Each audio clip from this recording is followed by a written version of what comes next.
जो मेन आदमी है मेरी, जो मैं आज में बैठा हूँ, मोहम्मद जीशान नाम है, उन्होंने बहुत हेल्प करी है। ऐसे तो 4-5 लोग हैं जिन्होंने हेल्प करी है, उन्होंने बहुत ज़्यादा हेल्प करी है मेरी। क्या हेल्प कुछ भी, सारी चीज़ें, कपड़े हो, सामान हो, सारी चीज़ें, जूते चप्पल, उन्होंने हेल्प करी है मेरी। और जो भी आज यहाँ बैठा हूँ उनकी बदौलत बैठा हूँ। तो जैसे किट लगाने के तो किट खरीदने के पैसे नहीं होते थे? हाँ, उस टाइम पैसे नहीं होते थे बिल्कुल। तो कहाँ से लाते थे? क्रिकेट है भी तो महंगा ना, मतलब। हाँ नहीं, वो भी साथ में खेलते थे। जिस क्लब से मैं खेलता था तो उस क्लब से वो भी खेलते थे, तो मैं अच्छे बैटिंग करता था। उन्होंने देखा तो उनका थोड़ा बहुत काम था, वो डेयरी वेरी का काम था, तो उन्होंने अपने पैसों से मुझे कब पैड दिलाना, हेलमेट, ग्लव्स बल्ले बल्ले, तो उन्हीं की वजह से है जो कुछ, तो उन्होंने सारी हेल्प करी है। और भी लोग थे जिन्होंने हेल्प करी थी। एक कहानी है बहुत, मतलब उस टाइम में मैं टूट गया था यार, बहुत। एक नाम नहीं लेना चाहूँगा, उन्होंने भी हेल्प करी है बहुत ज़्यादा, सामान दिया है। मगर उनको था कि यहाँ से कहीं नहीं जाना, मेरी जगह। उन्होंने अपने आदमी भेजे, जितना सामान दिलाया था उन्होंने सब छीन लिया। सारे जूते ये वो अपने आदमी भेजे, कपड़े वपड़े ये भी थे, सारे छीन के ले गए। सारे एकदम छीन के गए, सारे ले लिए उन्होंने वहाँ से। और फिर चीज़ें खराब हो गई। फिर मेरे भैया को कॉल करी, जीशान भाई को, ऐसे बात है, वो सामान लेके चले गए। तो बेचारे फिर वो आए, दिवाली का टाइम था आई थिंक, तो फिर वो मुझे लेके गए शॉप पर, फिर उन्होंने फिर से सामान दिलाया। तो ये कहानी है भैया, उन्होंने बहुत हेल्प करी उन्होंने। सबसे टफ मोमेंट कौन सा था? मोहतरम नाज़रीन व सामईन, ये साहब जिनको अभी हमने आपको दिखाया है, इनका एक छोटा सा बयान सुनाया है। इसमें 2 बातें आज हमें सीखनी है। ये कौन है सबको पता होगा आप लोगों में से, लेकिन फिर भी मैं बता देता हूं। भारत की जो क्रिकेट टीम है, उस क्रिकेट टीम के ये एक बहुत बड़ा हिस्सा बन चुके हैं। सुपरस्टार हैं, बढ़िया खेलते हैं, अच्छा खेलते हैं, ज़माना इनकी तारीफ करता है। हमें क्रिकेट में वैसे इंटरेस्ट वगैरह, शौक वगैरह तो है भी नहीं, लेकिन ऐसी बातें सामने आती हैं तो बोलना ज़रूर पड़ जाता है। तो ये हमारी भारत की जो टीम है, क्रिकेट टीम है, उसका एक बहुत बड़ा हिस्सा है। 2 चीज़ें हैं इस वीडियो में हम आपके सामने रखना चाहते हैं। पहली चीज़ जो रिंकू सिंह ने कही है, वो ये कही इस भाई ने, मुझे एक साहब ने ऐसा सहारा लगाया कि मैं आज जो कुछ भी हूं उनकी वजह से हूं। जो एंकर है उसने सवाल किया कि उन्होंने क्या सपोर्ट किया आपको, तो सारी बातों की एक बात कह दी कि हर तरीके से सपोर्ट की, यानी कि किट, कपड़े, बैट, बल्ला, बॉल और ड्रेस वगैरह, यानी जो भी क्रिकेट का सामान होता है वो सारा सामान इनको लेकर के दिया। ठीक है, क्योंकि घर की जो गृहस्थी थी वो बड़ी कमजोर थी, घर से मसला हल नहीं हो पा रहा था। तो एक बंदे ने इनको सहारा दिया। नाम क्या था उसका? मोहम्मद जीशान नाम है उसका। लेकिन एक बात और कही रिंकू साहब ने, एक बात और कही कि मुझे एक साहब ने वो सहारा लगाया था, सहारा लगाकर वो सारा सामान मुझसे छीन लिया था, मुझसे ले लिया था। उस वक्त मैं बहुत टूट गया। और टूटने वाली बात भी है कि एक बंदा सहारा दे और सहारा देकर वो सहारा छीन ले तो बंदा टूट जाता है। जैसे कि डूबते हुए को सहारा दे और बीच मझधार में छोड़ दे तो बंदा हिम्मत हार जाता है।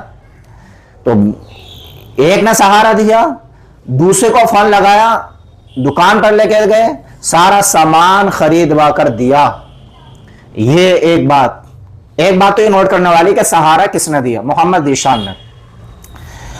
अब यहां पर मैं एक बात कहूं कि ये रिंकू सिंह जो है ये हमारे भाई हैं और सारे हिंदू जो है हमारे भाई हैं, हमारे भारत का हिस्सा हैं, हम उनके भाई हैं। किसी के गले में ये बात उतरे ना उतरे, किसी को हजम हो या ना हो, लेकिन इतिहास इसको झुटला नहीं सकता। इतिहास में ऐसा लिखा हुआ है कि इसको झुटला नहीं सकता कोई भी। झुटला रहा है तो वो बिल्कुल उससे बड़ा अंधभक्त तो कोई हो नहीं सकता। तो ये हमारे भारत की खूबसूरती है कि मुसलमान को हिंदू भाई सहारा लगाता और हिंदू भाई को मुसलमान सहारा लगाता है। एक दूसरे का जब सहारा मिलता है तो कभी वो ऊंचा पहुंचता है, कभी वो ऊंचा पहुंचता है। नतीजा ये निकलता है कि हमारे भारत की सीख खड़ी होती है, हमारे भारत का झंडा खड़ा होता है। आप किसी मैच में रिंकू सिंह अच्छा प्रदर्शन करते हैं तो भाई सीख किसकी खड़ी हो रही है? साख किसकी खड़ी हो रही है? हमारे मुल्क भारत की खड़ी हो रही है ना। अब मोहम्मद जीशान का सपोर्ट है, तो मोहम्मद जीशान के सपोर्ट की वजह से रिंकू भैया को हमारे इतनी तरक्की मिली कि रिंकू भैया जब अच्छा प्रदर्शन करते हैं, अच्छा खेलते हैं, तो हमारा मुल्क भारत का नाम पूरे वर्ल्ड में जो है ना उसका चर्चा होती है, उसका रोशन नाम होता है। तो एक बात तो ये मुझे बतानी थी कि ये भारत की खूबसूरती है, भारत की ताकत है। दूसरी इससे भी ज्यादा अहम बात जो अक्सर लोग भूल जाते हैं, वो क्या कि जब इंसान कामयाब होता है तो उन लोगों को भूल जाता है जिन लोगों ने उसको सहारा दिया। ये रिंकू भैया ने एक मैसेज दिया, एक पैगाम दिया कि देखो मैं कामयाब तो हुआ, लेकिन इतना बड़ा सुपरस्टार बनने के बाद में, इतना बड़ा खिलाड़ी बनने के बाद में, टीम का इतना बड़ा हिस्सा बनने के बाद में मैं उन लोगों को नहीं भूला कि जिन्होंने मुझे सहारा लगाया, जिन्होंने मुझे सहारा दिया। ये बहुत बड़ी बात है। वो है ना, महमूद गजनवी का एक खादिम था, इयाज उसका नाम था, तो वो रोजाना जाता था, एक लॉकर में जाता था, कुछ उसके जो हासिदीन थे उसने शिकायत कर दी कि इयाज पता नहीं क्या खजाना छुपाता है, चोरी करता है, और ये रोजाना वहां जाता है। महमूद गजनवी ने पूछा क्या करते हो कि जी कुछ नहीं, कुछ सामान है उसे देखना जाता हूँ। महमूद गजनवी ने कहा वो सामान मंगवाओ, तो फटे पुराने कपड़े थे और फटी पुरानी जो है चप्पलें, जूती थी।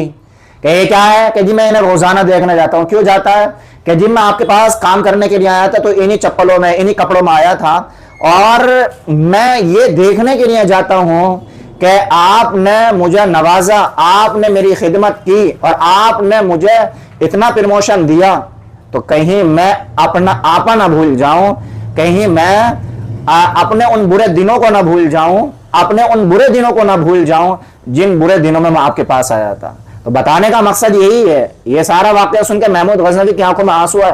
तो बताने का मकसद यही है कि इंसान जब कामयाब हो तो उन लोगों को ना भूले कि जिन लोगों ने सहारा दे करके उसे बुलंदी पर पहुंचाया है, उसे तरक्की की मंजिल पर बिठाया है, तरक्की की चोटी पर उसे पहुंचाया है। ये रिंकू साहब के इस बयान ने हमें एक मैसेज और पैगाम दिया है। कभी आप ऊंची चोटी पर पहुंचोगे माँ बाप के सपोर्ट से, कभी भाइयों के सपोर्ट से, कभी रिश्तेदारों के सपोर्ट से, कभी दोस्तों के सपोर्ट से, और कभी ऐसे लोगों के सपोर्ट से कि जैसे रिंकू भैया पहुंचे हैं मोहम्मद शाहनवाज के सपोर्ट से।